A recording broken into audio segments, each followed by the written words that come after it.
Hay teorías que nacen para incendiar una comunidad y otras, sin embargo, nacen para iluminar aquello que siempre estuvo a la vista. Lo interesante de la nueva hipótesis sobre Joyce Byers y Henry Creel, sugerida tras las revelaciones del volumen 1 de la quinta temporada de Stranger Things, es que pertenece a la segunda categoría. No es una conspiración extravagante ni una elucubración excéntrica, es más bien la recuperación de un hilo que los hermanos Duffer han ido tejiendo desde la sombra. Una pieza olvidada del origen emocional de la serie. Un recuerdo que regresa desde 1959 para reclamar un significado que quizá aún desconocemos. Porque lo que sucede en el cuarto episodio de esta última temporada no es un simple guiño. Max se adentra en los recuerdos de Henry Creel mientras intenta huir de su cárcel mental. Y en ese descenso accidental hasta el instituto de Hawkins en 1959 descubre algo que no debería estar ahí. Una Joyce adolescente y un Henry adolescente. Un grupo de jóvenes unidos por una obra de teatro representada el 6 de noviembre. La misma fecha en que décadas después Will Byers desaparecerá en el bosque. Y juntos en ese folleto, firmando, participando y conviviendo, aparecen nombres que conocemos demasiado bien. Jim Hopper, Ted Wheeler, Karen Childress, como si el tejido mismo de la serie hubiese estado conectado desde el principio, invisible,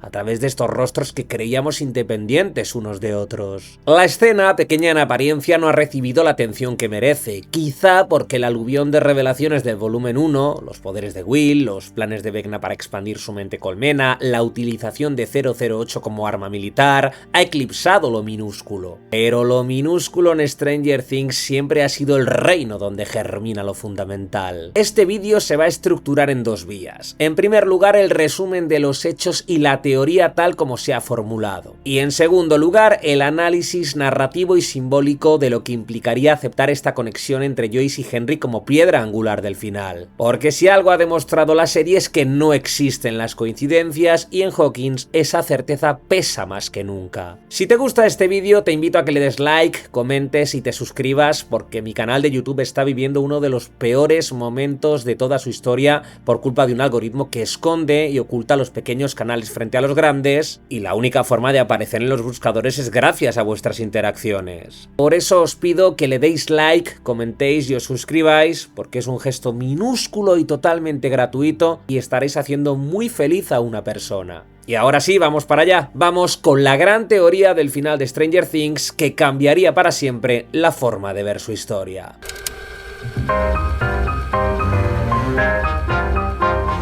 En su intento desesperado de escapar de la mente de Vecna, Max revuelve entre recuerdos que no son suyos, guiada únicamente por la música que la ha salvado antes. Running Up That Hill se convierte en brújula de un territorio quebrado y hostil y de pronto el viaje la deposita en 1959, más en concreto en el instituto de Hawkins. Allí no hay monstruos ni oscuridad, solo adolescentes que caminan por pasillos iluminados como si pertenecieran a otra serie. Joyce está allí, entusiasta, nerviosa, repartiendo flyers de una obra de teatro. Steve Harrington aún no ha nacido, pero su padre ya existe y ya va despreciando todo y arrojando papeles a la basura. Y Max, que solo pretende sobrevivir, encuentra el volante en el suelo, lo abre y entonces sucede. Oklahoma, 6 de noviembre. Henry Creel, Jim Hopper, Joyce Maldonado, su apellido de soltera, Ted Wheeler, Karen Childress, todos en la misma actividad teatral, todos compartiendo escenario, todos conectados 40 años antes de que el Demogorgon entre en escena. El espectador podría pensar que se trata de un guiño simpático, pero Stranger Things nunca se ha movido en la superficie. El 6 de noviembre es el día cero del mito, el día de la desaparición de Will, el día que abre el portal y el día que inicia la obra entera. Que Henry Creel comparta una fecha sagrada con el trauma inaugural de Joyce no es menor. Lo que el episodio sugiere es que la relación entre ambos existía antes del horror, que Joyce formó parte del paisaje emocional y social de Henry cuando él aún era solo un muchacho atormentado. La obra de teatro de Stranger Things, titulada The First Shadow, ya lo insinuó. Joyce era de las pocas personas que trataban bien a Henry. La serie retoma ese subtexto y lo integra en la narrativa visual del volumen 1 como una revelación silenciosa. Y no es un retroceso gratuito, es una pieza que faltaba para completar la imagen de Henry como víctima inicial antes de ser corrompido por los militares y el mundo del revés. Si la serie quiere cerrar su círculo dramático devolviendo humanidad a su antagonista, este es el camino. Durante años hemos considerado considerado a Joyce como un personaje reactivo, la madre atormentada que lucha por recuperar a su hijo, la mujer que cree cuando nadie más lo hace. Pero esta teoría rescata a otra Joyce, la adolescente que fue amable con Henry Creel, la joven que participó en una obra crucial,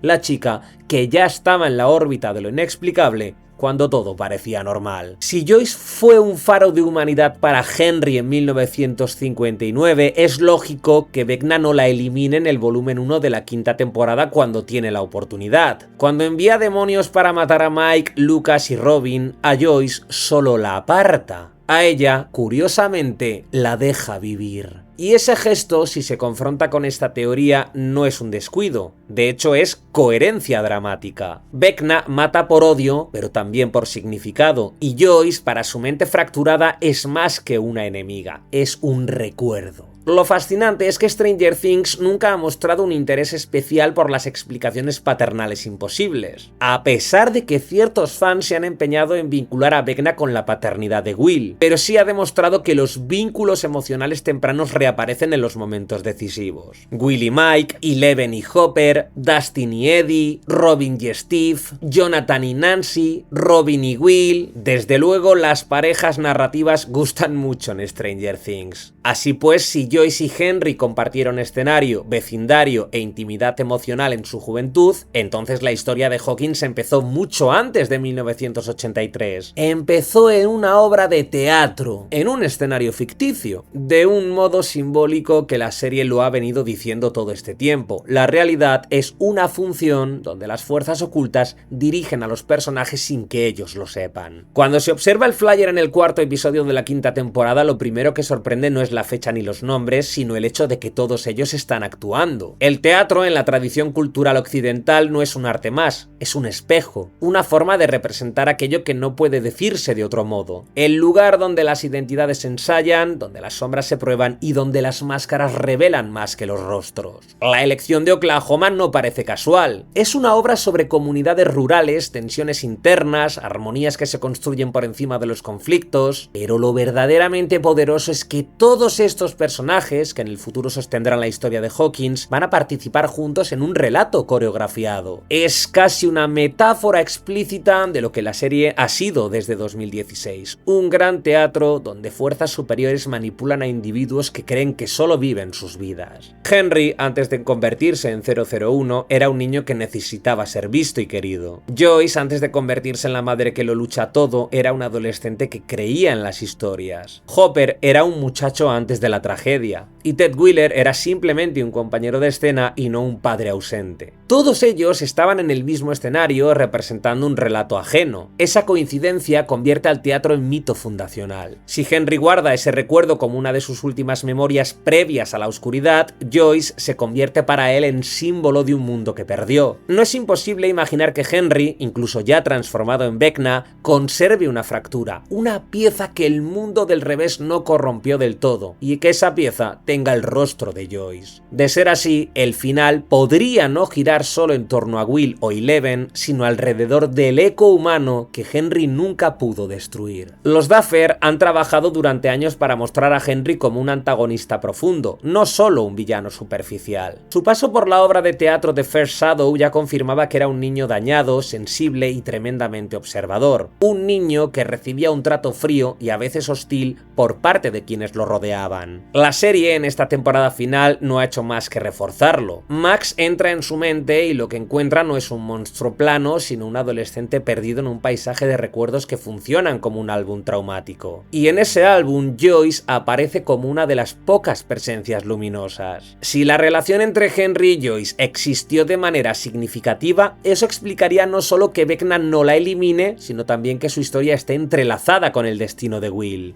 Aquí entra un elemento delicado que es la teoría de que Vecna podría ser el padre de Will. Es una idea extendida entre algunos fans de la serie, pero no hay nada en la historia que la valide ni la pueda sostener. Tampoco en la obra de teatro de Stranger Things. La conexión entre Joyce y Henry no sugiere parentesco sino impacto emocional, y eso es narrativamente mucho más interesante, porque permite reconfigurar a Henry sin caer en giros melodramáticos. A fin de cuentas, Joyce sería, en su memoria humana, un recordatorio recordatorio de aquello que pudo ser y no fue, es decir, la sombra de una alternativa. La serie siempre ha mostrado que el mal surge del dolor y Henry, antes que verdugo, fue víctima. Si Joyce representó para él un refugio en 1959, entonces la única persona que podría detenerlo no sería Eleven, sino alguien que despierte lo que queda del muchacho que actuó en Oklahoma. Si aceptamos que Henry fue tratado bien por Joyce, la decisión de Vecna de no eliminarla tiene un sentido simbólico profundo. Joyce no es una heroína armada con poderes, sino una madre que no se rinde, una mujer que cree en lo que no ve, una figura que encarna la compasión en una serie donde el dolor ha sido la clave de todo. Henry, en su trauma infantil, buscaba precisamente eso, alguien que lo viera de verdad. Lo que convierte a Joyce en una amenaza no es su fuerza física, sino su humanidad. Y eso es lo que Max descubre cuando examina su memoria, que el monstruo nació de un niño que un día fue reconocido por un adolescente que se limitó a ser decente. Ese recuerdo podría ser el núcleo del desenlace, porque las historias de verdad no suelen cerrarse con golpes, sino con significados. Y si Stranger Things quiere despedirse con un final emocionalmente coherente, tendrá que cerrar las heridas de Henry. No hace falta redimirlo, pero sí que hace falta enfrentarlo a aquello que perdió. Y Joyce podría ser la llave de ese enfrentamiento. A fin de cuentas es fácil imaginar a Eleven derrotando a Vecna con su poder, pero la serie ha crecido más allá de esa premisa. No se trata de quién puede gritar más fuerte con la nariz sangrando, sino de quién puede transformar el sentido del conflicto. Vecna ha sido desde su origen un villano que encarna la ausencia de amor, la ausencia de conexión y la incapacidad de integrarse en el mundo humano. Joyce, en cambio, ha sido siempre un símbolo de amor incondicional. No importa si la creen o no, ella siempre ha seguido avanzando hacia adelante. Que Henry la recuerde en su juventud no es una nota al pie de una página, es la grieta por la que podría entrar la luz al final de Stranger Things. La teoría Joyce Henry no pretende reescribir Stranger Things, sino que pretende revelar lo que estaba escondido. Es una teoría muy potente no porque sorprenda, sino porque encaja en el corazón emocional de la serie. Joyce siempre ha sido la primera creyente, y Henry siempre ha sido el primer caído.